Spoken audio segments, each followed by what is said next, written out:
ညီလေးဟိုအာဆင်နယ်ကစားသမားဆလီဗာရဲ့နိုင်ငံ ဟိုပြင်သစ် မှန်ပါရဲ့PSG ကစားသမားနူနိုမန်ဒက်ရဲ့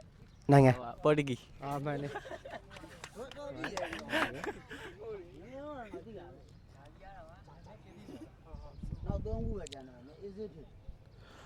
လီယူနိုက်တက်ကစားသမား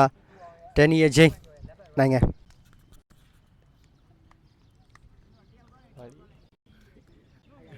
ပြောနေစ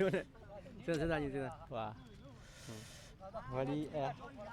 ကြောမလားကြောရင်ရတယ်ထပ်မိမယ်ဒီမှာကြောလိုက်မယ်နော်3ခုမြောက်ဒါ4ခုမြောက်ပါနော်အင်္ဂလန်အသင်းနီးပြ ဝါလီတူချေ မှန်ပါတယ်3မှန်သွားပြီနော်3မှန်ရဲ့ခဏဟာရဲ့နောက်ဆုံးကကမ္ဘာဖလားရှင်မြိုင်တဲ့အသင်းအရေးအတွက်